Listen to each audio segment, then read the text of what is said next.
Hello everyone, good evening all of you. चलिए बच्चों, biomolecule में अपन आज पढ़ने वाले हैं पेप्टाइड्स। हमने लास्ट क्लास के अंदर अमीनो एसिड्स को डिस्कस किया था भाई। अमीनो एसिड्स की हमने क्या किया, प्रिपरेशन को पढ़ लिया, उसकी बेसिक प्रॉपर्टीज़ को पढ़ लिया, ठीक। उसके बाद हमने उसकी फिजिकल प्रॉपर्टीज़ को भी पढ़ लिया था। अब अपन बात करते हैं पेप्टाइड्स की कि सब पेप्टाइड्स क्या हैं। Proteins are polymer of alpha amino acids के साथ जो आपके प्रोटीन्स हैं वो अल्फा अमीनो एसिड्स के क्या हैं भाई, alpha amino acids, and they are connected to each other by peptide bond या पेप्टाइड लिंकेज। कि सर जो ना प्रोटीन है ना वो अमीनो एसिड से मिलकर बनी होती है भाई। अब लेकिन सर बनेगी कैसे, कि साहब जो अमीनो एसिड है ना आपके वो लिंक होते हैं किससे, पेप्टाइड बॉन्ड या पेप्टाइड लिंकेज के द्वारा एक दूसरे से, तब जाकर क्या बनता है भाई, आपके एक प्रोटीन का फॉर्मेशन होता है। क्योंकि प्रोटीन में बहुत सारे पेप्टाइड क्या होते हैं भाई, प्रेजेंट अमीनो एसिड्स प्रेजेंट होते हैं, और अमीनो एसिड आपके पेप्टाइड लिंकेज से लिंक्ड होते हैं एक दूसरे से chemically. Peptides linkage is in amide formed between COOH and NH2 group के साथ जो आपका पेप्टाइड हम जिसे बोलते हैं वहाँ बनती कैसी पेप्टाइड लिंकेज के साथ COOH ग्रुप जो है ये COOH है, और यहाँ आपका इधर एक H लिख दूँ, इधर H2 लिख दूँ, और यहाँ से ये H2 बाहर जाता है बेटा, और यहाँ COONH2, या मैं इसको ऐसे कह दूँ कि यहाँ एक H अपन कर दें तो यहाँ एक H, और यहाँ भी वैलेंसी खाली है, इधर भी वैलेंसी खाली है। इस लिंकेज को आपने क्या बोला है भाई, यहाँ यही लिंकेज है आपकी पेप्टाइड लिंकेज।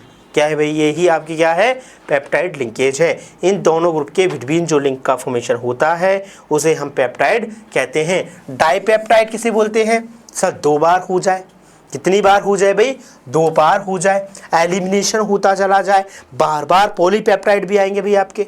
अभी dipeptide reaction between two molecules similar or different amino acid proceed through the combination of amino group of one molecule with the carboxyl group of the other in the elimination of water molecule and formation of peptide bond।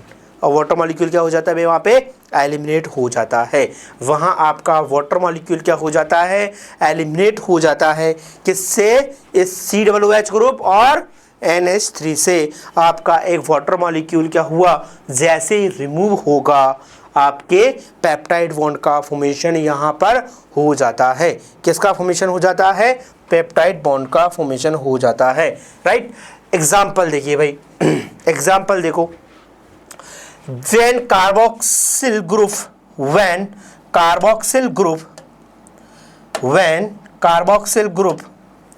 ये भाई आपका carboxyl group है, ठीक है।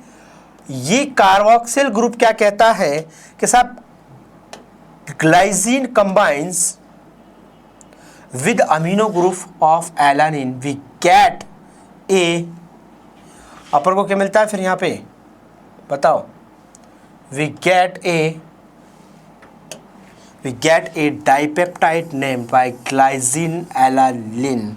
Sir glycine और आपका भाई एक कार्बोक्सिल ग्रुप जो है वो जुड़ जाए, किससे, पेप्टाइड लिंक डाइपेप्टाइड लिंकेज से, तो हमें क्या मिलेगा, ग्लाइसिन एलानिन। क्या मिलेगा भाई, ग्लाइसिन एलानिन का यहाँ पे क्या होता है, फॉर्मेशन हो जाता है। किसका, ग्लाइसिन एलानिन का। किसका भाई, ग्लाइसिन एलानिन का फॉर्मेशन हो जाता है। देखिए ग्लाइसिन है, बोलो ये एलानिन है, और यहाँ से वाटर मॉलिक्यूल निकल जाएगा बेटा, ये बन गई आपकी पेप्टाइड लिंकेज। तो ग्लाइसिन एलानिन इसको लिखा जाता है ग्ला, तो GLY, बोलो भाई ALA, ग्लाइसिन एलानिन। क्या बोला जाता है बेटा, ग्लाइसिन एलानिन। क्या बोला जाता है, ग्लाइसिन एलानिन। क्या बात क्लियर है क्या बोलो। अब देखो आगे देखिए भाई, पेप्टाइड लिंकेज बता दी है सर, ग्लाइसिन लिया ग्लाइसिल, एलानिन लिया एलानिन, और लाइसिन लिया लाइसिल। अगर इनके ही दो मॉलिक्यूल जुड़ते जाएं आपके साथ, तो देखो the amino acids unit having free NH2 groups is called N terminal, end where as the amino acid unit with free COOH group is called C terminal end. Naming of polypeptides start polypeptide start होगी आपकी कहाँ से, start from N terminal residue and suffix in of amino acids and replaced by YL for except amino acid and C terminal residue। तो आपको Y क्यों लगाया, ग्लाइजिन, उसका इन हटा YL लग जाएगा तो ग्लाइजिल हो जाएगा भाई, ग्लाइजिल हो जाएगा। यहाँ क्या है, एलानिल ग्लाइजिन, ये आपका भाई लिखा हुआ है, जोड़ा गया है इसको ना, एला ग्लाइफेनेंथ्रीन AGF, ठीक है भाई, बोलो इनको जोड़ा गया है भाई, ठीक। ट्राइपेप्टाइड जिसमें 3 यूनिट जुड़ी हो, पॉलीपेप्टाइड जिसमें 10 अमीनो एसिड जॉइंट टुगेदर, यहाँ 10 होने चाहिए भाई आपके, ट्राई में 3 होंगे, डाई में 2 होंगे। अरे बोलो पेप्टाइड समझ में आया आपको, पेप्टाइड के टाइप हमने पढ़े, mono, di, tri and poly में 10 से ज़्यादा भाई, यही आपको याद रखना है, इम्पोर्टेंट तो यही है। याद क्या रखना है साहब, मेनली तो ये याद रखना है 10। ये पूछा जाता है भाई कितने पॉलीपेप्टाइड, किसे बोलोगे कि 10 अमीनो एसिड आपके पेप्टाइड लिंकेज के द्वारा क्या हो, लिंक्ड हों, उसे हम क्या बोलते हैं, पॉलीपेप्टाइड बोलते हैं, ठीक है। अब देखो आगे, determining sequence of polypeptides by partial hydrolysis, tripeptides H3 positive glycine alanine बेरिन देगा, पार्शियल हाइड्रोलाइसिस से आपको ये मिल जाएगा भाई, 2 मॉलिक्यूल में टूटेगा ये, ठीक है। ऐसे ट्राइपेप्टाइड्स आप लेंगे, तीनों में टूट जाएगा भाई, जो 3 जुड़े हैं, पार्शियल हाइड्रोलाइसिस कराएंगे तो इस तरीके से ये मॉलिक्यूल बनाएगा 2, मतलब पार्शियल ब्रेक होता है भाई। ये आपको याद नहीं रखना भाई, ऐसा पूछा नहीं जाता है आपसे, है ना, ठीक। The structure of A peptide given below, the absolute value of the net large charge of, JEE advance का क्वेश्चन है भाई ये, ठीक है। अपन एक बार देख लेते हैं भाई यहाँ से, है ना। देखिए क्लासिफिकेशन ऑफ प्रोटीन्स, अब देखो प्रोटीन्स का हमने सर बनती कैसे है, हमने पॉलीपेप्टाइड्स लिंकेज कैसे होते हैं, पेप्टाइड आपके जुड़ते कैसे हैं, इस चीज़ को हमने देख लिया, राइट। अब हम बात करते हैं प्रोटीन के टाइप की, कि सर प्रोटीन के कितने टाइप होते हैं। हम प्रोटीन के टाइप की बात करेंगे तो based on there molecular shape, fibrous protein कैसी होगी भैया, फाइब्रस जैसी होगी, फाइबर होंगे, कैसी होगी, फाइब्रस प्रोटीन में क्या होंगे भाई, फाइबर होंगे। अब देखिए when the polypeptide chain run parallel, कैसे जुड़ी हूँ भाई आपकी, पैरेलल जुड़ी हूँ, पैरेलल हो भाई, है ना, and are held together by hydrogen and disulphide bond, और यहाँ कैसे बॉन्ड होंगे भाई, इनके अंदर हाइड्रोजन बॉन्ड और डाइसल्फाइड बॉन्ड होंगे ही होंगे, बोलो है ना। फाइबर लाइक स्ट्रक्चर, और कैसी स्ट्रक्चर है भाई, फाइबर लाइक स्ट्रक्चर है, is formed such protein generally insoluble in water. तो जो मैंने बेटा जो बॉक्स में बंद करे ना, यही इन वर्ड से ही क्वेश्चन आएगा, एक बात याद रखना तुम, ठीक है। Some common examples for keratin, ये याद रखना भाई, keratin present in hair, silk, wool में प्रेजेंट होती है, मायोसिन प्रेजेंट इन मसल्स, ये आपकी फाइब्रस प्रोटीन होती है भाई, ठीक है। आप जिम जाते हो, क्रेटिन, अरे बड़े हाँ, क्रेटिन होती कि नहीं होती, मस्कुलर भाई, क्रेटिन भी आपके कहाँ प्रेजेंट होती है, प्रेजेंट इन हेयर, वूल और सिल्क के अंदर प्रेजेंट होती है भाई, ठीक है। ये कैसी प्रोटीन होती है आपकी, और एक होती है आपकी मायोसिन जो आपके मसल्स में होती है, कैसी है भाई, मसल्स में जो होती है मायोसिन, ये क्या है भाई आपकी फाइब्रस प्रोटीन है। वापस सुनो, फाइब्रस प्रोटीन में सर जो अमीनो एसिड्स होंगे वो रन कैसे होंगे, कैसे जुड़े होंगे भाई, जो अमीनो एसिड्स हैं वो आपके पेप्टाइड लिंकेज से पैरेलल जुड़े होंगे, पैरेलल जुड़े होंगे, ठीक है, ठीक। उसको क्या बोलेंगे अपन, फाइब्रस प्रोटीन, फाइब्रस लाइक होगी, या हाइड्रोजन बॉन्ड या डाइसल्फाइड बॉन्ड भी आपके क्या होंगे भाई, प्रेजेंट्स होंगे, फाइबर लाइक स्ट्रक्चर होगी, form such as a protein generally insoluble in water, और वाटर में ये क्या होती है भाई, ये फाइब्रस प्रोटीन इनसॉल्युबल होती है, कैसी होती है, इनसॉल्युबल होती है। एग्जाम्पल है क्रेटिन, और देखो भाई फाइब्रस, इस तरीके की स्ट्रक्चर दिख रही है आपको, फाइबर जैसी दिख रही है, नजर आ रही है क्या, बोलिए भाई, कैसी स्ट्रक्चर भाई, फाइबर प्रोटीन की है ना, ठीक। अब देखो आप, ओहो sir globular proteins, globular protein, कौन सी प्रोटीन है भाई, ग्लोब्यूलर। अब देखिए ग्लोब्यूलर में होता क्या है भाई, आप ध्यान से देखो, this structure result when the chains polypeptide, यहाँ जो पॉलीपेप्टाइड है भाई वो किस तरीके से जुड़े हैं, चैन की तरह, और कैसी शेप बना रही, coil around to give spherical shape, कैसी शेप आ गई भाई, कॉइल की तरह स्पायरिकल शेप में आ गए भाई आपके पेप्टाइड्स, ठीक है। There are usually soluble in water, और ये कैसी है भाई आपकी, सॉल्युबल होती है वाटर में। जैसे एग्जांपल है भाई आपका insulin and albumins are the most common example of globular protein. Insulin और एल्बुमिन आपके क्या है भाई, यहाँ पे दोनों क्या है, कॉमन एग्जाम्पल है किसके, ग्लोबुलर प्रोटीन के। कौन सी प्रोटीन के, ग्लोबुलर के। एल्बुमिन और इंसुलिन क्या होता है साहब, सर यहाँ पे जो है ना आपकी जो चेन्स बनी होती हैं, और ये चेन्स कैसी होती हैं, कोयल स्ट्रक्चर में आ जाती हैं आपकी, ठीक है, पॉलीपेप्टाइड्स की। और इससे क्या बनती है भाई, एक स्पायरिकल शेप बन जाती है। ये देखो दिख रहा है आपको स्पायरिकल शेप, ये देखो कैसी है भाई आपकी, ग्लोबुलर प्रोटीन है। एग्जाम्पल कौन है, एल्बुमिन और इंसुलिन, ठीक है। देखो भाई, बेस्ड ऑन केमिकल कंपोजिशन, अब केमिकल कंपोजिशन के बेसिस पर, सर हमने स्ट्रक्चर के बेसिस पर देखी फाइब्रस और ग्लोबुलिन। अब हम देख रहे हैं sir simple protein. Simple proteins on hydrolysis give alpha amino acid, के साथ वो सिंपल प्रोटीन्स होते हैं जो अगर मैं हाइड्रोलाइसिस करा दूं, अगर मैंने हाइड्रोलाइसिस कराया तो यहाँ मुझे क्या मिलेंगे ओनली, इनसे बोलो अल्फा अमीनो एसिड्स मिलेंगे। ओनली क्या मिलेंगे, अल्फा अमीनो एसिड। तो albumin in the white portion of egg, जो एग जो होता है उसका जो वाइट पोर्शन होता है, किसका, एग का जो वाइट पोर्शन है वो क्या है भाई आपका, यहाँ पे एल्बुमिन होता है। क्या होता है भाई, एल्बुमिन होता है। ऐसे ही आप ग्लूटेनिन इन व्हीट, गेहूं खाते हो, गेहूं, अरे बोलो गेहूं, बीट, भाई बीट के अंदर जो उसका पार्ट होता है ग्लूटेनिन, वाइट पार्ट होता है भाई, उसी के बोलते हैं ग्लूटेनिन, ठीक है। ग्लूटेनिन होती है भाई इसके अंदर। ऑक्सीजेनिन इन राइस, और राइस के अंदर कौन सी है, ऑक्सीजेनिन प्रोटीन होती है, सिंपल प्रोटीन है भाई, है ना। क्रेटिन इन हेयर, बालों में, नेल्स, हॉर्म्स, नाखून, बोलो भैया, ठीक है। आगे चलो, conjugated proteins, in conjugated proteins, protein part is combined with a non-protein part on hydrolysis. These give a non-protein part in addition to the alpha amino acid.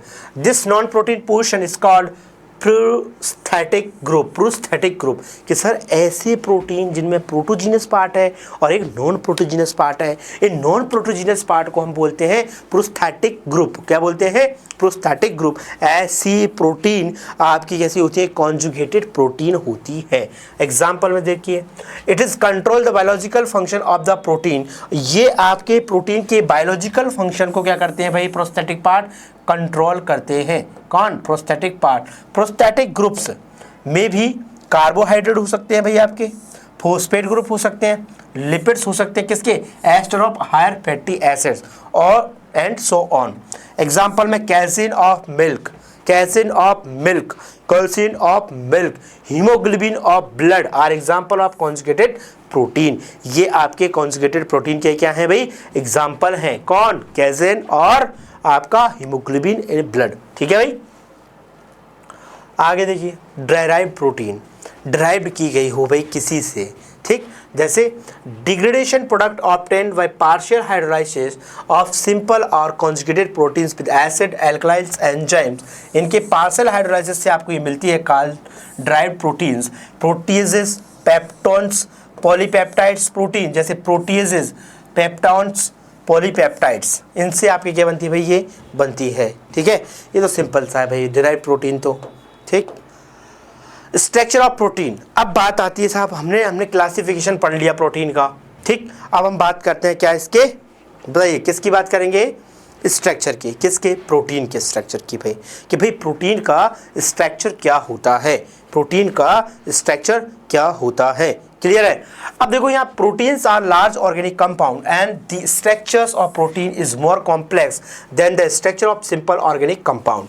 थोड़ी सी कॉम्प्लेक्स स्ट्रक्चर होती है भाई, जो आपके सिंपल ऑर्गेनिक कंपाउंड है उनसे इन protein की जो स्ट्रक्चर है वो थोड़ी सी कॉम्प्लेक्स होती है। क्यों होती है, क्योंकि ये नंबर ऑफ अमीनो एसिड्स के जो ग्रुप है वो बहुत सारे हो जाते हैं भाई, इस वजह से ये कॉम्प्लेक्स हो जाती है, ठीक है। Then the structure of simple organic compound depending on the complexity proteins are generally described in the terms of 4 level. Of structure primary, secondary, tertiary and quaternary structure. अब बस इन 4 टर्म्स में हम इसकी क्या है भाई स्ट्रक्चर को बताते हैं। पहला primary, each peptides in A protein such amino acid linked with the each other in specific sequence. Specific sequence में क्या होते हैं भाई, ये अरेंज होते हैं, यहाँ स्पेसिफिक सीक्वेंस में अरेंज होते हैं। And it is this sequence of amino acid is said to be the primary structure that protein. Any change in this primary structure sequence of amino acids creates a different protein. अगर हमने इसके link में थोड़ा सा भी परिवर्तन कर दिया तो प्रोटीन के टाइप को ही वो बदल देगा। जैसे नॉर्मल हीमोग्लोबिन भाई, बैलिन, ये आपकी जो जुड़े हैं ना इस तरीके से, सिकल सेल एनीमिया हीमोग्लोबिन में आपके इस तरीके से होती है भाई, valine, histidine, leucine, threonine, proline, valine, lysine, इस तरीके से जुड़ा होता है। ये आपके देखो ये जुड़ रही है सी टर्मिनल, दिख रही है आपको स्ट्रक्चर इस तरीके की, है ना, ऐसी होगी प्राइमरी स्ट्रक्चर है। न्यू प्रोटीन बन जाएगा भाई अगर आपका यहाँ सीक्वेंस बदल गया तो, दिख रहा है आपको। सेकेंडरी स्ट्रक्चर कि shape in which long polypeptide, अब यहाँ लॉन्ग हो गई चेन, अब जैसे लॉन्ग होगी तो भाई वो क्या हो जाएगी, कर्व्ड हो जाएगी, थोड़ी सी स्पेरिकल शेप हो जाएगी। Secondary structure of proteins, the following different secondary structures are possible, alpha helix structure और बीटा प्लीटेड सीट स्ट्रक्चर, या तो वो सीट बन जाएगी या अल्फा हेलिक्स फॉर्म में चली जाएगी भाई। तो देखो अल्फा हेलिक्स ये आपके हेलिक्स फॉर्म में है, ठीक है भैया। Alpha helix polypeptide chain from all possible hydrogen bonds twisting into the right handed screw helix NH group of such as amino acid residue hydrogen bond is the C double bond O adjacent turn of helix. दिख रहा है भाई, ये देखो इस तरीके से hydrogen bonding हो गई और ये कैसी हुई आपकी अल्फा हेलिक्स फॉर्म में भाई आपके कन्वर्ट हो चुकी है इस, ठीक है। ये भाई देखो इस तरीके से ये बिगर हेलिक्स कॉइल की तरह, देखो ये इस तरीके से,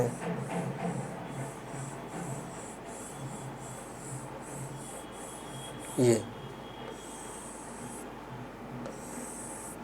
ऐसे भाई, ठीक है, समझ में आ रहा है आपको, क्लियर है। अब आगे देखिए भाई, बीटा प्लीटेड सीट स्ट्रक्चर और simply beta structure, beta pleated या फिर आपकी सिंपल स्ट्रक्चर जैसे अपन बोलते हैं, कैसी simple structure.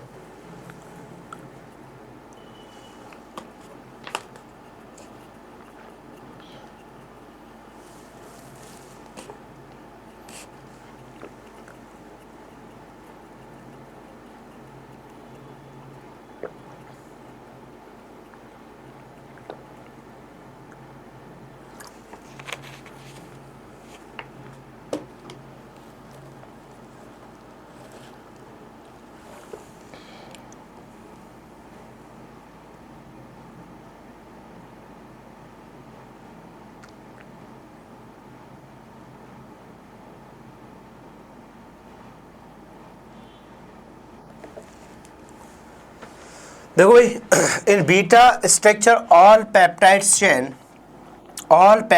Chain are stretched out to a nearly maximum extension and then laid side by side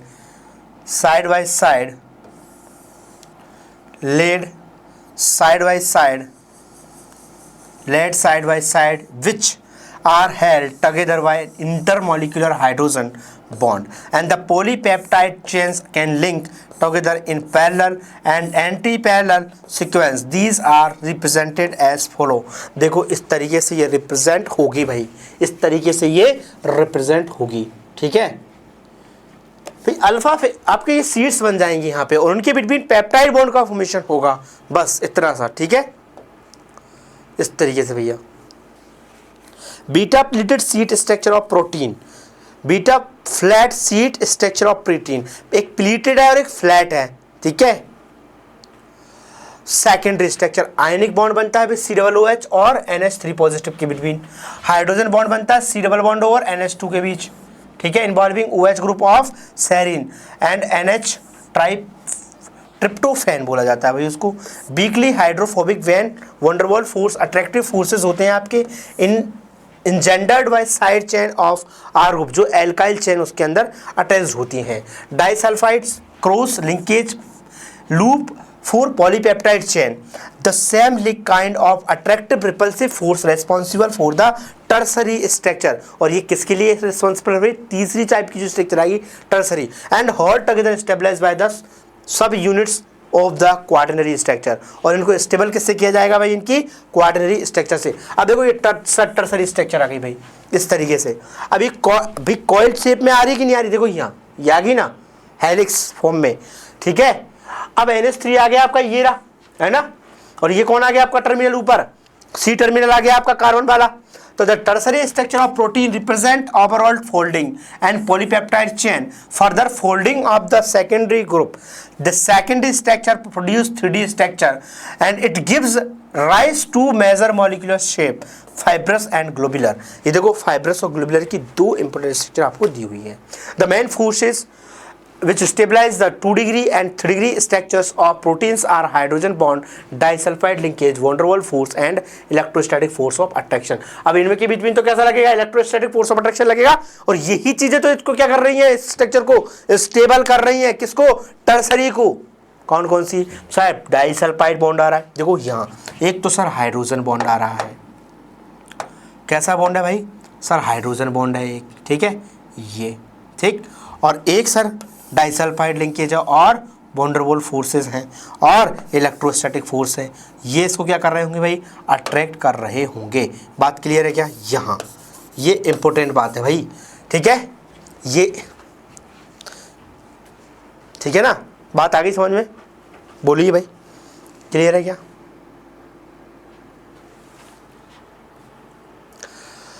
quaternary structure. अब आपके क्वाटरनरी स्ट्रक्चर क्या होगी? हमें इस क्वाटरनरी स्ट्रक्चर को समझना पड़ेगा कि साहब क्वाटरनरी स्ट्रक्चर क्या है। बात आ रही समझ में? कैसे कि यहां क्वाटरनरी को समझने के लिए there are certain proteins which are composed of 2 और more polypeptide chain referred as subunits और प्रोटॉन्स, जिसे अपन क्या बोलते हैं? प्रोटॉन्स बोलते हैं। क्या बोलते हैं भाई? प्रोटॉन्स हम उसे बोलते हैं। क्या बोलते हैं उसे? हम प्रोटॉन्स बोलते हैं। क्या बोलते हैं? Protons. The quaternary structure refer to the determination of the number of sub units, determination of number of sub unit and their arrangement with respect to each other and aggregate protein molecule according to their biological action. ये किसके according है? Biological action के according are is classified enzyme, hormones and antibodies के अंदर से classify किया जाता है कि साहब इनकी जो स्ट्रक्चर है वो इनकी बायोलॉजिकल प्रॉपर्टीज के ऊपर बेस्ड है। भाई ये सारे स्ट्रक्चर आप बायोलॉजी में भी पढ़ते हैं भाई, बायोमोलिक्यूल चैप्टर वहाँ भी आपका आता है, ठीक है। वहाँ आपको थोड़ा ज़्यादा डिटेल में पढ़ाते हैं भाई बायोलॉजी वाले सर, ठीक है।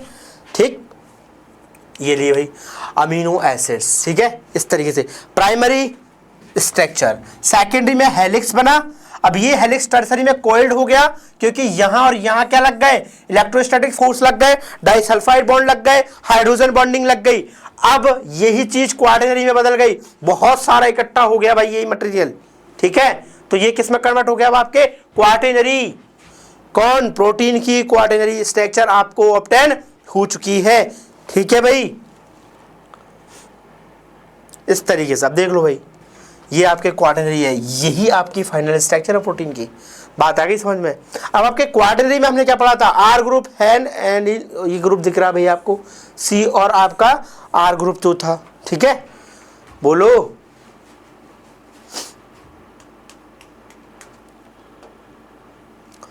देखो भाई इस तरीके की ये आपको स्ट्रक्चर दिख रही होगी, 3D स्ट्रक्चर प्रोटीन की। भाई आपके देखो कैसी स्ट्रक्चर सन, ऐसी होती है क्या? हाँ भाई ऐसी होती है प्रोटीन, ठीक है। क्लियर है? Topic denaturation of protein. अब प्रोटीन को आपको तोड़ना है भाई। इंपोर्टेंस फीचर्स कैसे भाई? The process that brings out about changes in physical as well as biological properties of proteins is called denaturation of protein। Protein की भाई फिजिकल और बायोलॉजिकल प्रॉपर्टीज को अगर आप चेंज कर रहे हैं, अगर इन्हें आप चेंज कर रहे हैं, बायोलॉजिकल और फिजिकल प्रॉपर्टीज को आप क्या कर रहे हैं भाई? चेंज कर रहे हैं, तो आप उसे क्या बोलोगे भाई? डीनेचुरेशन बोलोगे। किसका? प्रोटीन का। भाई उसका नेचर ही अपन ने क्या कर दिया? अब चेंज कर दिया, ठीक। तो इंपोर्टेंट फीचर क्या है इसके?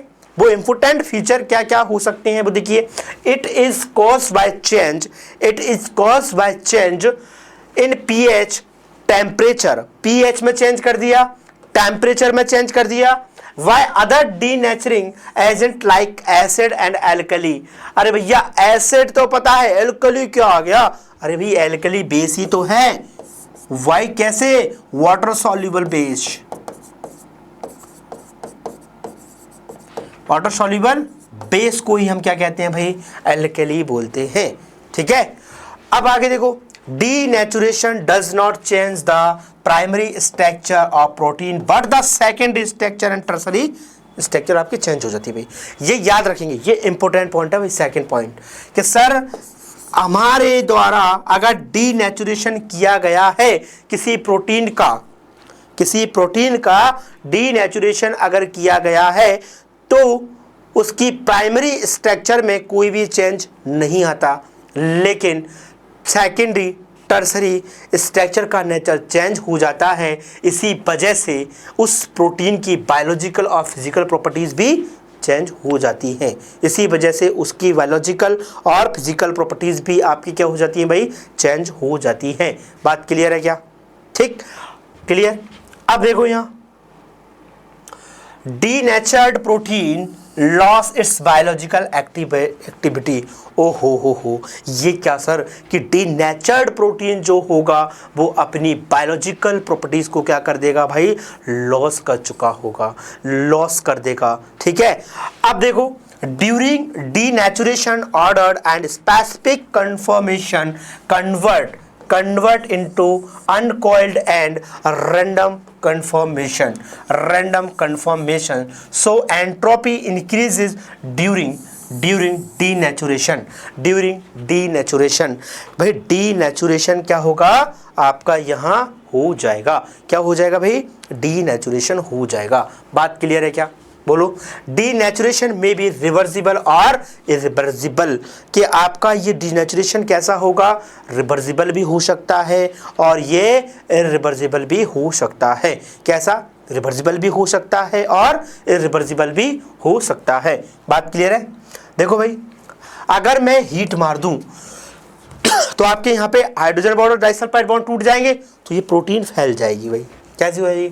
When protein in native form is subjected to physical change like temperature or pH, the hydrogen bonds are disturbed।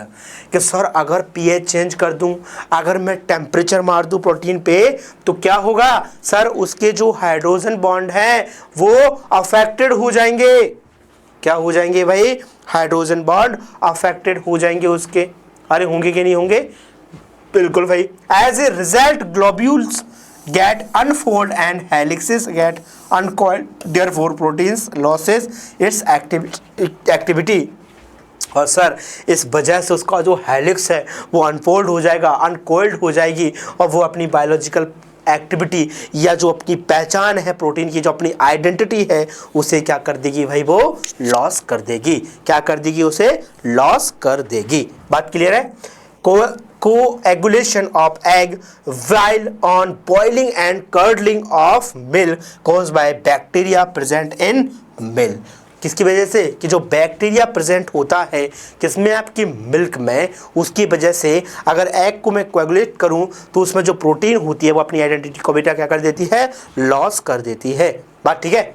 What in some cases it may reversible, बस कुछ केसेस के अंदर ये प्रोसेस कैसा है? रिवर्सिबल है। आपने प्रोसेस स्टार्ट किया, आपने मान लीजिए टेम्परेचर दिया, जब तक टेम्परेचर दे रहे हो तब तक वो अनफोल्ड अनकॉइल्ड हो गई, लेकिन जैसे ही टेम्परेचर कम किया वापस अपने रियल शेप में आ जाएगी, वापस जो पहले जैसी थी वैसी बन जाएगी, वापस अपनी सारी प्रॉपर्टीज को क्या कर लेगी? रिटेन कर लेगी। वापस क्या कर लेगी? रिटेन कर लेगी। बात क्लियर है क्या? बोलो। रिटेन कर लेगी। This process of reversibility is called renaturation. और इसी को आप क्या बोलेंगे भाई? रीनेचुरेशन बोलेंगे। क्या बोलेंगे भाई? इसी को आप रीनेचुरेशन बोलेंगे। Hence when the temperature and pH of denatured protein is what 3-2 degree structures are restored. जो उसकी टर्सरी और उसकी जो सेकेंडरी स्ट्रक्चर है वो अब क्या हो जाएगी भाई, रिस्टोर्ड हो जाएगी, रिटर्न हो जाएगी, वापस आपको क्या हो जाएगी, मिल जाएगी। ठीक है। Test for amino acids and proteins, biuret test लगा सकते हैं भाई आप। ठीक है, बायोरेट टेस्ट देती है भाई आपकी ये प्रोटीन्स, क्योंकि अमीनो एसिड्स होते हैं भाई। कैसे है देखो, जैसे कॉपर +2 होता है, आपके जो अल्फा अमीनो एसिड्स हैं वो इस तरीके से कॉम्प्लेक्स का फॉर्मेशन करते हैं और ये कैसा कलर देता है, वॉयलेट कलर देता है भाई। तो पढ़ लो, when a protein react with copper +2 sulphate blue, the positive test is the formation of violet colour complex. Violet colour का कॉम्प्लेक्स बनता है। The violet test work for any compound containing 2 और मोर देन फॉलोइंग ग्रुप्स। अगर ये दोनों group होने चाहिए भाई। यहाँ पे कॉपर +2 लोगे तो ये इस तरीके का क्या बनाएगा, एक कॉम्प्लेक्स बनाएगा और ये कॉम्प्लेक्स ऐसा होगा आपका वायलेट कलर का होगा भाई, वायलेट कलर का होगा। दैट मीन्स वो वायलेट टेस्ट दे रहा होगा। ठीक है भाई, वायलेट टेस्ट दे रहा होगा। ये वाले फंक्शनल ग्रुप होने चाहिए भाई आपके, समझ में आ गया आपको। अब देखिए इस तरीके से कराना कैसे है, टैग के protein solution and test tube, एक टेस्ट ट्यूब लीजिए, उसमें आप इस तरीके से प्रोटीन का क्या ले सकते हैं, सैंपल लीजिए भाई। उसके बाद ऐड NaOH, कुछ फ्यू ड्रॉप्स ऑफ NaOH डालिए, 1 से 2 ड्रॉप आप CuSO4 सॉल्यूशन डाल दो, कॉपर सल्फेट। अब कॉपर सल्फेट में आपका कॉपर कैसा है भाई, +2 में है।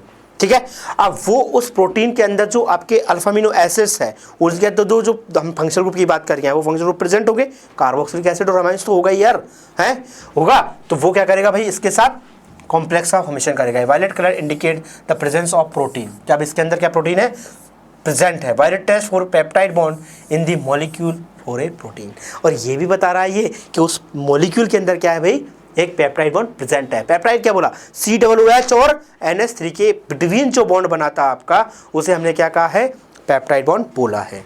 ठीक है, उसे हमने क्या बोला भाई, पेप्टाइड बॉन्ड बोला है। ठीक है, क्लियर।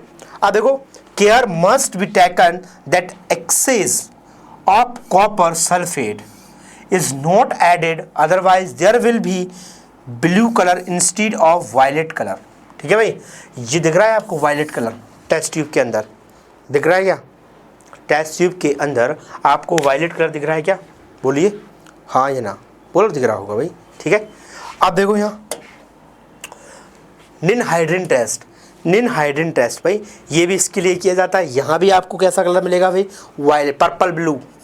अरे यार कलर सेम आ रहा है ना, इसको लिख लेना भाई, पर्पल ब्लू दिखेगा आपको ना, पर्पल ही तो है ना, बैगनी। ठीक है, the same violet color diaphragm from alpha helix and 1 degree amino group because any nitrogen is encrypted into the 2 degree amines proline and 4 hydroxy proline का formation करता है, different and absorb light of different thus have the different yellow color। बस याद रखना है उसको ना कि भाई आपका निनहाइड्रिन टेस्ट क्या देता है आपको, पर्पल वायलेट कलर देता है भाई, पर्पल ब्लू है ना। ज़ैंथोप्रोटी भाई आपका ज़ैंथोप्रोटिक टेस्ट, ये क्या है, प्रोटीन लिया, कंसंट्रेट HNO3 डालिए, येलो कलर देगा, NaOH डालो, ऑरेंज कलर का हो जाएगा। और इसी को क्या बोलोगे आप, ये ऑरेंज। ये कैसा कलर है साहब, ऑरेंज कलर है। कैसा कलर है भाई यहाँ पे, इसका ऑरेंज कलर है। कैसा कलर है, ऑरेंज कलर है। ठीक है, कैसा कलर है, ऑरेंज कलर है वहाँ पे उसका, बात आ गई समझ में, कैसा कलर है भाई, ऑरेंज कलर है, राइट, ऑरेंज कलर है। ठीक, क्या कहा, प्रोटीन लो, प्रोटीन के अंदर भाई कंसंट्रेट HNO3 डालो, क्या डाला, कंसंट्रेट HNO3 डालो and then you will find yellow colour. आपको कैसा कलर मिलेगा, येलो। उसके अंदर few drops of NaOH sodium hydroxide डाल दो तो आपको कैसा कलर मिल जाएगा, ऑरेंज कलर मिलेगा भाई। कैसा कलर मिलेगा, ऑरेंज। इसी को क्या बोलोगे आप, ज़ैंथोप्रोटिक टेस्ट, ज़ैंथोप्रोटिक टेस्ट। ठीक है भाई। इसके बाद Heller test, the test is commonly employed by the detecting albumin in urine. Urine के अंदर अगर आपको एल्बुमिन का टेस्ट करना है तो फिर आप क्या करेंगे भाई, हेलर टेस्ट लगाएंगे, हेलर्स टेस्ट लगाएंगे भाई, है ना। पोर्ड, इसमें बोला जाता है कि कंसंट्रेट HNO3 पोर्ड किया जाता है alongside the test tube containing protein solution, a white PPT is obtain. और आपको क्या मिल जाती है भाई, बाइट PPT यहाँ पे मिलती है। बाइट कलर की अगर आपको PPT मिल जाए तो कहना हेलर टेस्ट पॉजिटिव आया, मतलब आपके उसके अंदर यूरिन के अंदर क्या प्रेजेंट है, एल्बुमिन प्रोटीन प्रेजेंट है भाई। कौन सी प्रोटीन प्रेजेंट है, एल्बुमिन। ठीक है, एल्बुमिन के लिए ये टेस्ट लगाया जाता है भाई। ठीक है भाई, मेलोन्स टेस्ट, किसके लिए लगाते हैं भाई? ये मिलन्स टेस्ट किसके लिए लगाते हैं भाई, बोलो? Millon test, Millon's test is a mixer of mercurous and mercuric nitrate mercurous nitrate proteins containing tyrosine and white PPT, और ये क्या देता है भाई आपको? White PPT turning red when treated with Millon's reagent. एक मिलन्स रिएजेंट होता है भाई, उसके साथ ये कैसा कलर देता है आपको? रेड कलर दे देता है। कैसा? रेड। अब देखो, मिलन्स प्रोटीन सॉल्यूशन लिया, मिलन्स रिएजेंट डालोगे आप। अब प्रोटीन सॉल्यूशन कैसे बना भाई आपने? कि mercurous protein solution, mercurous and mercuric nitrate का प्रोटीन सॉल्यूशन जो होगा उसके अंदर आप मिलन्स रिएजेंट डालेंगे तो ये पिंक कलर देगा। और अगर दे रहा है तो क्या बोलेंगे? टायरोसिन के लिए करा रहा है भाई, Millon's reagent is solution of mercuric nitrate, जैसा मर्क्यूरिक नाइट्रेट होगा या फिर नाइट्राइड होगा या फिर नाइट्रिक एसिड होगा containing traces of nitrous acid, और कुछ ट्रेसेस, कुछ पीस आप सॉलिड फॉर्म में किसके? नाइट्रस एसिड के यहाँ पर ले सकते हैं ट्रेसेस। ठीक है। आयोडीन टेस्ट कुछ नहीं भाई, प्रोटीन सॉल्यूशन ले लो प्लस आयोडीन पोटेशियम आयोडाइड डाल दो और आपको कैसा कलर मिल जाएगा? येलो कलर मिल जाएगा। इसको बोलेंगे आप आयोडीन रिएक्शन। क्या बोलेंगे भाई उसको? आप आयोडीन रिएक्शन बोलेंगे। ये आपके प्रोटीन के टेस्ट हैं भाई। ठीक है, प्रोटीन के टेस्ट भाई, नाम याद रखना है, रिएजेंट याद रखना है और कलर याद रखना है, बस इस पे ही बेस्ड आपसे मेजदी कॉलम क्वेश्चन बना दिया जाता है, बस और कुछ नहीं है। यहाँ पे कैसा बनता है? मेजदी कॉलम वाले क्वेश्चन में इसको आपको दे दिया जाता है। अब आता है भाई आपका नेक्स्ट एंजाइम, विटामिन और न्यूक्लिक एसिड।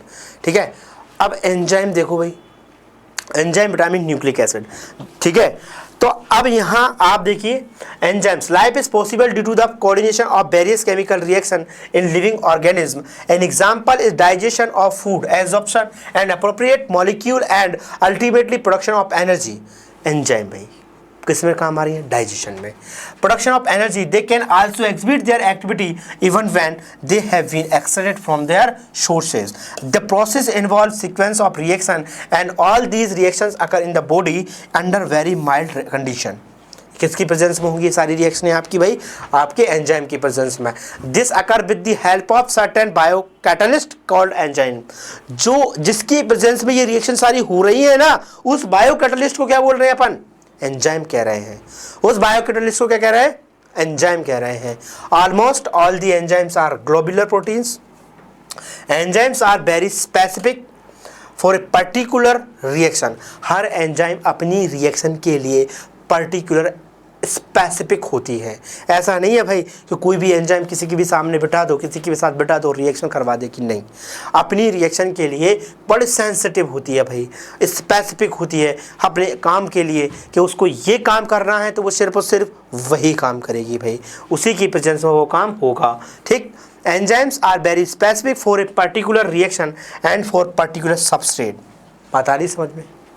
ठीक है भाई। The ending of the name of enzyme is ase. Enzyme के एंड में आपको क्या मिलेगा भाई? एज सफिक्स मिलेगा भाई। ठीक है। Mechanism of enzyme action, enzymes are needed only in a small quantities for the progress of reaction. Similar to the action of chemical catalyst, enzymes are said to reduce the magnitude of activation energy. ये आपके activation energy के magnitude को क्या करती है भाई? कम करती है भाई। For example, activation energy of hydrolysis of sucrose is 6.22 kilojoule पर मोल, while the activation energy is in 2.15 kilojoule in hydrolyse in the enzyme sucrase की प्रेजेंस में। अगर आप इसका हाइड्रोलाइज कराते हैं तो आपको जो ऊर्जा लगेगी, जो खर्चा होगा वो आपका कम होगा, और अगर नहीं कराते तो आपको ज़्यादा एनर्जी खर्च करनी पड़ेगी। कितनी? 6.22 किलोजूल पर मोल इनवर्स। ठीक है, क्लियर है क्या? ये देख लो भाई आपके एंजाइम्स की स्ट्रक्चर दे रखी है ना, बोलो देख लो। अब कुछ एग्जाम्पल हैं भाई आपके एंजाइम्स के, ये उनकी रिएक्शनें हैं। तो रिएक्शन आप भाई यहाँ देखो, डायस्टेज माल्ट से भाई आपका सोर्स है इससे, conversion of starch into maltose, maltase malt से आता है, conversion of maltose in glucose, invertase east की प्रेजेंस में होती है, इन्वर्जन कैन शुगर है ना, जाइमेज ईस्ट की प्रेजेंस में होती है भाई, conversion of glucose into ethanol. भाई आपका माइकोडर्मा एसिटाई ऑल्ड विनेगर, ये manufacture of acetic acid from ethyl alcohol and urease soybean से मिलता है भाई आपको। ठीक है, सोर्स है इसका सोयाबीन, किसका? यूरिएज का। Decomposition of urea in NH2 plus NH3 plus CO2, lactic वैसी लाइक कर्ड, दही में होता है भाई आपकी conversion of milk into curd, milk को कर्ड में ये कन्वर्ट करती है, मिल्क को किस में कन्वर्ट करती है, कर्ड के अंदर कन्वर्ट करती है। इधर ऐसे ऐसे पेप्सिन स्टोमक में पाचन में से आ गया भाई आपके protein peptide into stomach, trypsin intestine, आपकी जो आंत है इंटेस्टाइन है उसके अंदर होती है ट्रिप्सिन प्रोटीन। कौन सी प्रोटीन होती है भाई, ट्रिप्सिन। कौन सी प्रोटीन होती है, ट्रिप्सिन। कौन सी होती है भाई, ट्रिप्सिन प्रोटीन होती है, ठीक है, ट्रिप्सिन। और ये काम है conversion of protein in acid by hydrolysis in intestines, ठीक है, क्लियर। अब ये रिएक्शन भाई आप देख लेना, इनकी दे रखी है ना, ठीक है भाई। चलो विटामिन्स, अब देखो विटामिन्स आपके आते हैं, इसके बाद एंजाइम के बाद अपन पढ़ते हैं विटामिन्स की बात करते हैं। तो विटामिन्स क्या है भाई, इसको भी हमें देखना होगा, ठीक है। तो देखिए vitamins can be defined as essential dietary factors required by an organism in minute quantity, बहुत कम क्वांटिटी में आपको रिक्वायर्ड होते हैं भाई विटामिन्स, बड़े चाहिए होते हैं भाई। Factors required to organism in minute quantity and their absence cause specific deficiency disease. अगर हमारे बॉडी के अंदर विटामिन की कमी हो जाए तो उससे भाई एक स्पेसिफिक डिसीज़ होगी जो उस विटामिन की वजह से होगी भाई आपको, ठीक है। तो विटामिन आपके लिए क्या भाई ज़रूरी है, आपके हेल्थ के लिए बहुत ज़रूरी है विटामिन, ठीक है। आपके ऑर्गन्स के प्रॉपर वर्क के लिए भी आपके विटामिन क्या है भाई, बहुत ज़रूरी है। बात क्लियर है क्या, देखो ठीक। Vitamins are biomolecules other than fats, carbohydrate and proteins which are required in small amounts for normal metabolic process and growth.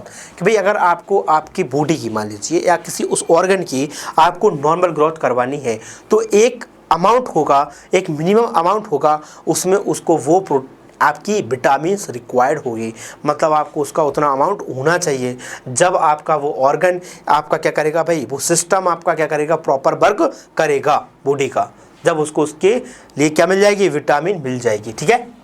Vitamins are designated by alphabets A, B, C, D, etc. Some of them are further named subgroup B1, B2, B6 and B12।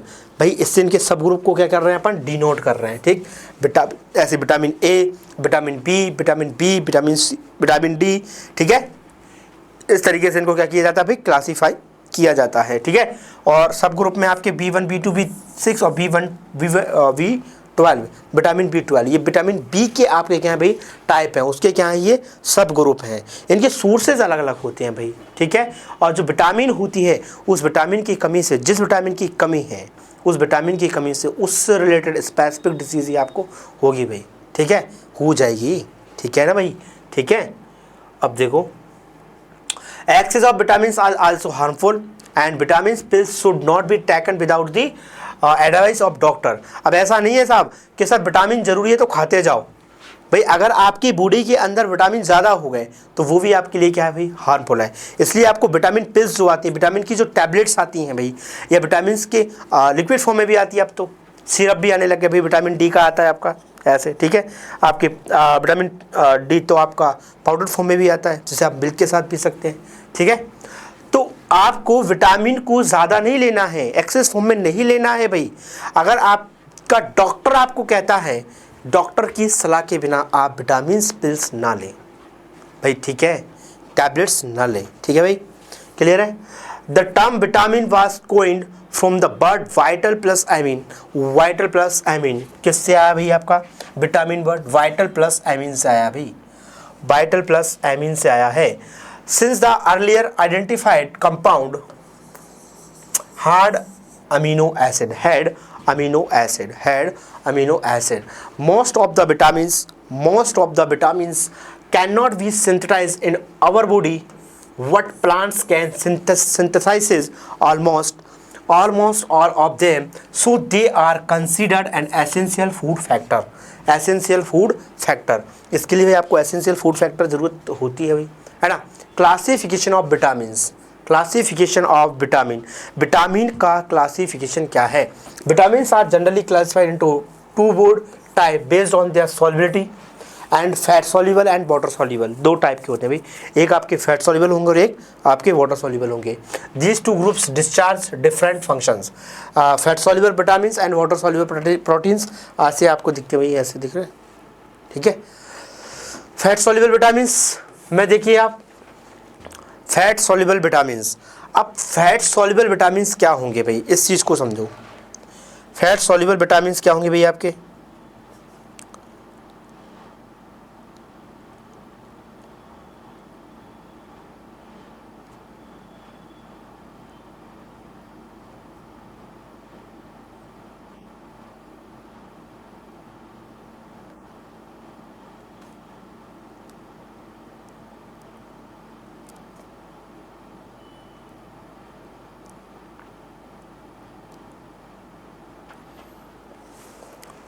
देखिए fat soluble क्या होंगे, these are oily substances not readily soluble in water. ये थोड़े oily substances होते हैं और ये आपके वाटर इनसॉल्युबल होते हैं भाई, वाटर के अंदर ये सॉल्युबल नहीं होते हैं। The group include vitamin A, D, E, K, बात याद रखना यही है भाई, कौन से आपके insoluble. The group include vitamin A, D, E, K. Liver cells are rich in fat soluble vitamin, example vitamin A and vitamin D liver के अंदर भाई, ठीक है। And this group of hydrophobic lipid soluble vitamin as a class are not absorb in the body unless fat digestion and absorption proceed normally. Their deficiency can cause malabsorptive disease. Excess intake of these vitamins में cause hypervitaminosis. भाई hyper मतलब ज़्यादा, अगर आपके पास access में ये vitamin present है तो हाइपरविटामिनोसिस हो जाएगा, और कमी है तो आपके पास मैलाब्सॉर्प्टिव हो जाएगी, मैलाब्सॉर्प्टिव हो जाएगी भाई, ठीक है। इस दो टाइप में भाई अगर आपकी डेफिशिएंसी है तो, है ना।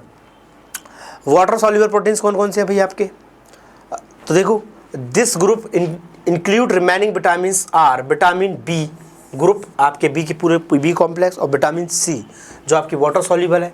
The water soluble vitamin are stored in much lesser amount in this cell, कि भाई जो वाटर सॉल्युबल आपके प्रोटीन्स होते हैं, सॉरी विटामिन जो होते हैं वो बॉडी के अंदर स्टोर्ड नहीं हो पाते, ठीक नहीं हो पाते भाई, ठीक है। तो the water soluble vitamin are stored in much lesser amount, बहुत कम अमाउंट में होते हैं भाई, होती भी। तो vitamin must be supplied regularly in diet because they are readily excreted in urine and can not be stored except vitamin B12 in our body. Vitamin B12 को छोड़कर वाटर सॉल्युबल जितने भी आपके प्रोटीन हैं उनमें से किसी को भी हम स्टोर बॉडी के अंदर नहीं कर सकते, ये सारे यूरिन के थ्रू क्या हो जाते हैं भाई, बाहर निकल जाते हैं। इसलिए अगर आपको इनकी ज़रूरत है, मतलब ज़रूरत क्या होगी भाई, तो आपको क्या करना पड़ेगा भाई, ऐसी डाइट लेनी पड़ेगी जिनमें आपकी ये इन विटामिन की भरपूर मात्रा रहे। आपको ऐसी डाइट रेगुलर लेनी पड़ेगी जिनके अंदर आपके इन विटामिन की क्या रहे भाई, भरपूर मात्रा रहे, तब आपका शरीर क्या रहेगा, हेल्दी रहेगा। नहीं रहा, अगर आप नहीं ले रहे हैं, प्रॉपर डाइट नहीं ले रहे हैं जिसमें आपके ये प्रोटीन्स नहीं हैं, तो फिर भाई आपको इनसे रिलेटेड स्पेसिफिक डिसीज़ आपको हो सकती है, ठीक है, बोलो ठीक। अब देखिए भाई, note vitamin A, D, E, K, a are fat soluble vitamin and vitamin B and C are water soluble vitamin. ये भाई बहुत इंपॉर्टेंट बॉक्स है, इसको याद रखना आप, ये बहुत इंपॉर्टेंट है भाई ये। और इस बॉक्स से क्वेश्चन पूछा जा चुका है कि भाई बता which vitamin is water soluble, ठीक है, या which vitamin is water insoluble, ठीक है, ऑप्शन दे देगा भाई बना के आपको। तो देख लो अब आप, some important vitamin they are sources and deficiency disease related to them may be summed up as under. आपको जो विटामिन दिए गए हैं, आपको जो ये विटामिन दिए गए हैं, इन विटामिन में आपको इनके सोर्स बताए हैं, और अगर सोर्स आप इनके थ्रू आप नहीं ले रहे हैं, आपके बॉडी के अंदर अगर इनकी डेफिशिएंसी हो गई है किसकी, इन विटामिन की, तो फिर इनसे रिलेटेड जो डिसीज़ आपको होगी वो डिसीज़ भी बताई गई है भाई, डेफिशिएंसी डिसीज़, कि इनकी कमी से आपको कौन सी बीमारी हो सकती है, ठीक है, इनकी कमी से आपको कौन सी बीमारी हो सकती है। तो विटामिन ए। अब फिश लीवर ऑयल, ठीक है, fish liver oil, carrots, butter and milk, ये इसकी सोर्स हैं जहाँ से आपको क्या मिलेगा भाई, विटामिन ए मिल जाएगा, ठीक है। अगर आप ये लेते हैं तो, अगर आप नहीं लेते हैं, आपके बॉडी के अंदर विटामिन ए की कमी हो गई तो आपको क्या होगा भाई, जीरोथैल्मिया डिसीज़ हो जाएगी, और hardening of cornea of I, night blindness, और इसी को क्या कहते हैं, रात्रि की अंधता। भाई आप क्या करेंगे, नींद में जगेंगे, है ना, इसको नाइट ब्लाइंडनेस बोला जाता है भाई, नाइट ब्लाइंडनेस, रात में आपको नहीं दिखेगा, नींद में जाग जाएंगे भाई आप, ठीक। विटामिन B1, थायमिन, क्या बोलते हैं भाई, इसका दूसरा नाम है thiamine, vitamin V1। Yeast milk, green vegetables and cereals, दाल आपकी जो होती हैं, आप ग्रीन वेजिटेबल्स, हरी सब्जियां खाइए, विटामिन B1 की कमी आपके अंदर नहीं आएगी। अगर इसकी कमी हो गई तो भाई आपको वेरी वेरी डिसीज़ होगी, loss of appetite, retarded growth, ठीक है भाई, आप अपनी जो ग्रोथ होती है वो क्या हो जाती है, लॉस हो जाती है। Vitamin B2, riboflavin, riboflavin milk से मिलेगी, egg, white egg, liver and kidney, ठीक है भाई, में होती है आपकी cheilosis, fissuring at corners of mouth and lips, digestive, cheilosis हो जाता है भाई आपको इसमें, disorder and burning sensation of the skin. अगर चिलोसिस आपको है तो आपके जैसे जलता नहीं है इंसान, जल जाता है, वैसे जो निशान होते हैं आपके स्किन पे वैसे निशान आ जाएंगे, लिप्स पे आ जाएंगे आपके भाई, ठीक है। Cheilosis, fissuring of corners of mouth and lips, ठीक है भाई। इसके बाद है आपकी विटामिन B6, पायरिडॉक्सिन, इसको क्या बोलते हैं, पायरोडॉक्सिन, क्या बोलते हैं भाई, पायरोडॉक्सिन। अब ये yeast milk, egg, yolk, cereals and grams, इसको बोलते हैं कन्व्यूलेशंस, डिसीज जो होती है इसको बोलते हैं कन्व्यूलेशंस, ठीक है, कन्व्यूलेशंस, ठीक है। अब आता है आपका विटामिन B12, कौन आता है भाई, विटामिन B12। तो विटामिन B12 से क्या होगा भाई, ये कहाँ से मिलेगा आपको विटामिन B12, बताओ, ये विटामिन B12 आपको कहाँ से मिलेगा, विटामिन B12 आपको, ये जो विटामिन B12 है भाई, meat, fish, egg and curd, दही, इनसे आपको मिलेगा।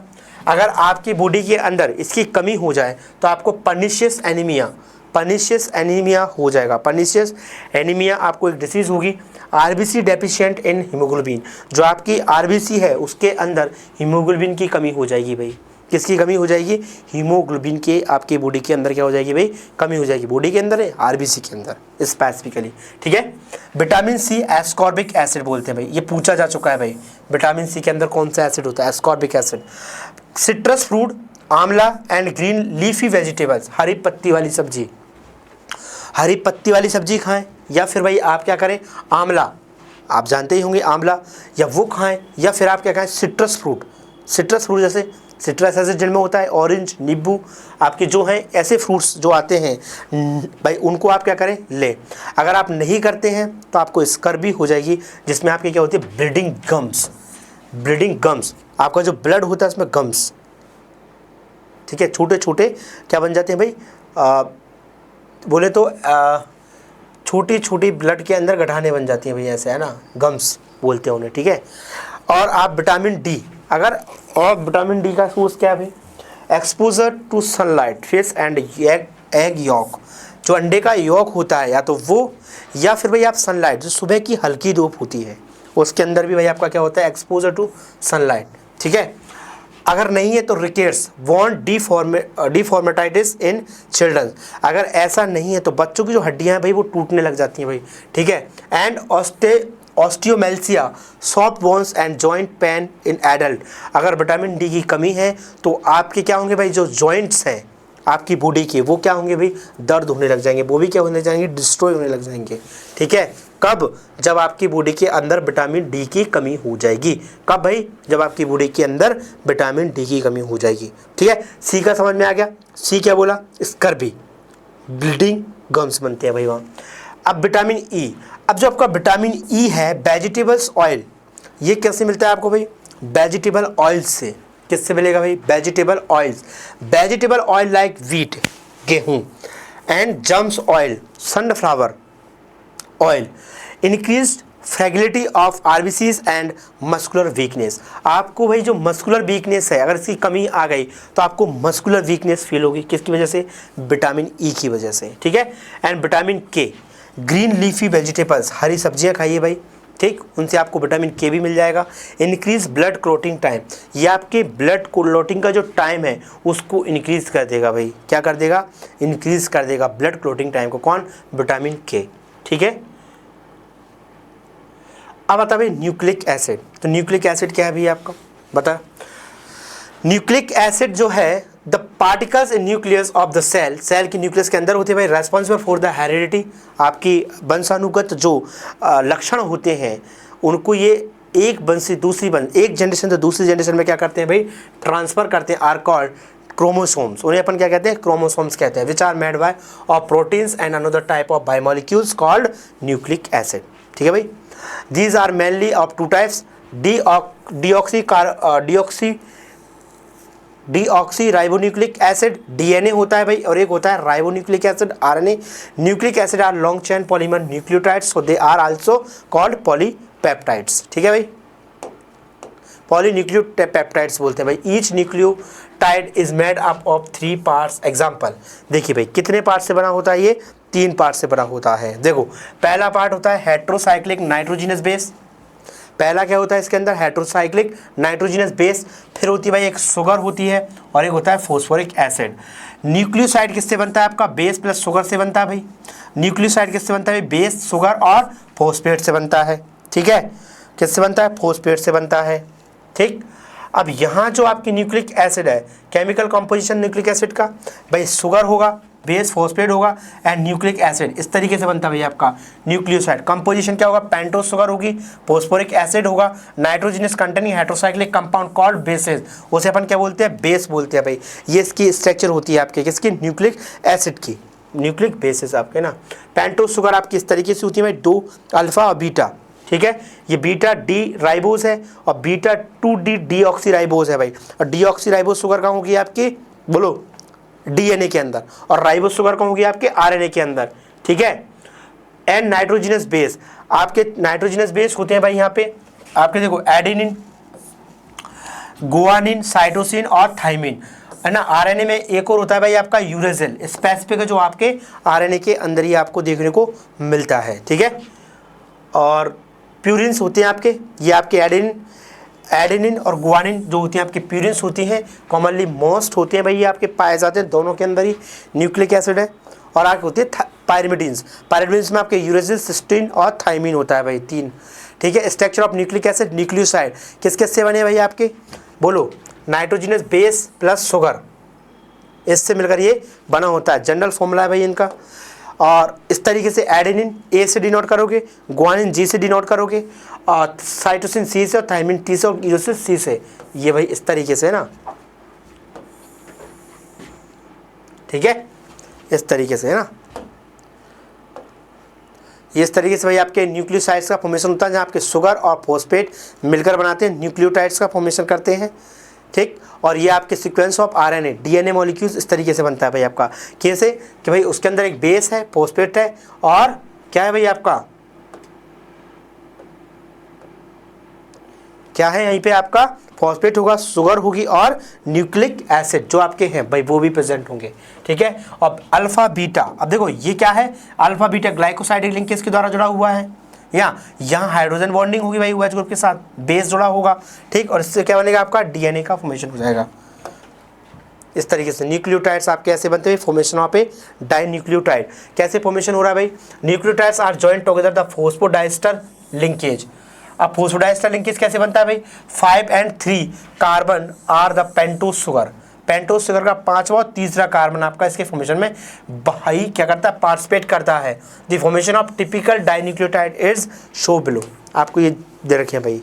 ठीक है, शुगर है, शुगर के साथ देखिए आपके इसका 1 और 5वां और तीसरा क्या करता है, बॉन्ड फॉर्मेशन करता है। कौन सा, फॉस्फोडाइस्टर बॉन्ड का फॉर्मेशन करता है। कौन सा बॉन्ड बनाता है भाई, फॉस्फोडाइस्टर बॉन्ड का फॉर्मेशन करता है। कौन सा फॉर्म बनाता है भाई, फॉस्फोडाइस्टर बॉन्ड का फॉर्मेशन करता है। ठीक है, आई होप आपको बायोमोलिक्यूल अच्छे से समझ में आ गया होगा भाई।